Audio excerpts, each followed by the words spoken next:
안녕하세요, 여러분. 오늘 이렇게 만나 뵙게 되어 무척 기쁩니다. 우리는 모두 다른 모습, 다른 인생의 여정을 걸어왔지만 이렇게 한자리에 모여 같은 이야기에 귀를 기울일 수 있다는 것이 얼마나 아름다운 일인지 모르겠습니다. 오늘은 2500년 전 한 사람의 가르침 속에서 사람답게 사는 지혜를 함께 찾아가 보려 합니다. 그는 바로 공자입니다. 공자님 말씀이라 하면 흔히 어렵다, 예스럽다 생각하기 쉽지만 사실 공자가 전했던 메시지는 매우 따뜻하고 현재를 살아가는 우리에게도 매우 실용적입니다. 나이를 먹는다는 것은 세상을 다른 눈으로 바라보는 지혜를 갖게 되는 것이 아닐까요? 그리고 그 지혜 속에서 우리 모두 더 아름답게, 더 따뜻하게, 더 행복하게 살아갈 수 있는 실마리를 찾게 됩니다. 자, 지금부터 저와 함께 공자가 전했던 5가지 가르침 속으로 여행해 보시죠. 연세가 많더라도, 아니 연세가 많기에 더욱 아름답게 빛나는 인생의 무대 위에서 오늘도 내일도 계속 행복하게 살아갈 수 있는 지혜를 찾아보시길 바랍니다. 공자가 평생 강조했던 덕목 첫 번째는 인입니다. 인은 다른 사람을 따뜻하게 대하는 마음입니다. 공자가 말했습니다. 인자는 사람을 사랑하는 자이다. 사람을 사랑하는 사람, 그것이 인자입니다. 연세가 많아질수록 사람 사이의 따뜻함이 얼마나 소중한지 더욱 절실하게 다가옵니다. 가족과 자식뿐 아니라 오래된 친구, 이웃, 그리고 우연히 만난 사람에게도 따뜻한 말을 전할 수 있다는 것이 얼마나 아름다운 일인지요. 제가 만난 한 어르신은 이렇게 말했습니다. 사람은 마지막 순간까지 따뜻한 말을 듣고 싶어 하더라고요. 무슨 말을 하느냐가 아니라 어떻게 말해주느냐가 중요해. 그 말을 듣고 무척 오래 마음속에 새겨두었었습니다. 연세가 많다는 것은 사랑하는 법을 가장 아름답게 실천할 수 있다는 뜻입니다.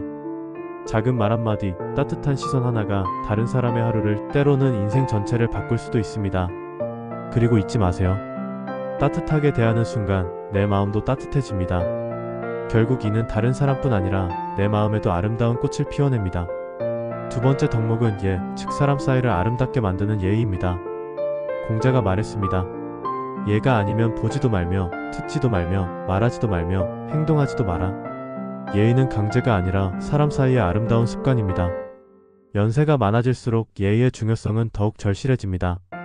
예의를 갖춘 말 한마디는 무거운 마음도 가볍게 만들 수 있고, 예의 있는 행동 하나는 사람 사이를 더욱 아름답게 만들 수 있습니다. 예를 들면 자식 손주들에게 잔소리 대신 따뜻하고, 예의를 갖춘 말을 전하는 것이 하나의 실천입니다. 사랑하는 내가 이렇게 자라줘서 고맙구나. 조금 천천히 가도 괜찮단다. 내 걸음을 믿어보렴. 이런 말 한마디가 사람 사이를 아름답게 잇는 실이 됩니다. 예의는 무겁고 어려운 것이 아닙니다. 서로를 존중하고 있는 그대로 대하는 마음입니다. 연세가 많더라도, 아니 많기에 더욱 아름다운 예를 실천하며 사람 사이를 따뜻하게 만드는 것이야말로 예의 실천입니다. 세 번째는 평생 학습입니다. 공자가 말했습니다. 아는 자는 좋아하는 자만 못하고 좋아하는 자는 즐기는 자만 못하다. 연세가 많더라도 새로운 걸 배우는 것이 즐거움이 될 수 있습니다. 스마트폰으로 자식 손주에게 메시지를 보낸다든가, 새로운 요리법 하나를 배우는 것, 작은 운동 하나를 도전해보는 것 모두가 새로운 학습입니다.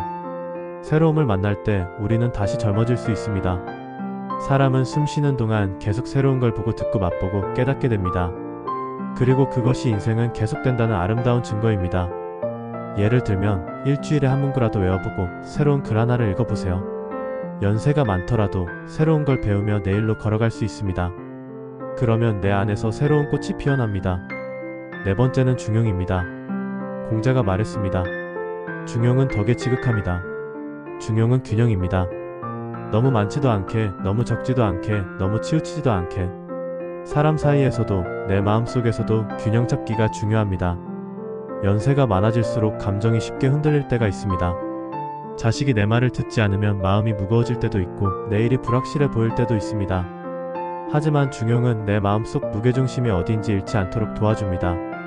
예를 들면 내일의 일은 내일로 미뤄두고 오늘 내게 주어진 순간은 충분히 누리는 것. 다른 사람의 실수를 비난하기보다 그 사람의 상황도 생각해보는 것.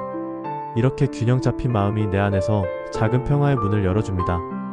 마지막은 군자입니다. 군자는 성숙하고 아름다운 사람입니다. 공자가 말했습니다.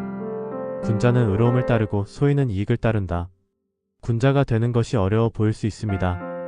하지만 연세가 많아질수록 내면은 더욱 성숙해질 수 있고 내 자리는 더욱 아름다운 자리가 될 수 있습니다. 군자가 되는 것이란 대단한 것이 아닙니다. 작은 일에도 원칙과 따뜻함을 잃지 않고 내일도 누군가를 위해 작은 행복 하나를 전해주며 살아가는 것입니다. 예를 들면 자녀나 손주에게 잔소리 대신 사랑한다는 말을 전해보세요. 문턱 하나를 넘을 때 도와줄까요? 라는 말을 잊지 마세요. 작은 것이지만 작은 것이 모여 내일의 아름다운 날을 만듭니다. 군자가 되는 것이란 결국 사람다운 사람으로 살아가는 것입니다. 연세가 많더라도 안이 많기에 더욱 아름다운 사람이 될 수 있습니다. 오늘 우리는 사람다운 사람이 되는 5가지 덕목 속으로 여행해봤습니다. 따뜻한 마음인, 아름다운 예의, 계속 자라나는 학습학, 흔들리지 않는 균형 중용, 성숙하고 아름다운 사람 군자. 연세가 많다는 것은 삶이 내게 안겨준 아름다운 선물을 다시 꽃 피워내는 시간입니다.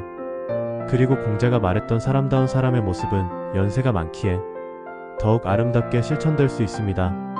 매일 작은 순간 속에서 따뜻함과 아름다움을 찾고 내일도 계속 걸어가세요. 내일도 그리고 내일의 내일도 여러분 모두 군자가 되는 아름다운 사람이 되시기를 기원합니다. 감사합니다.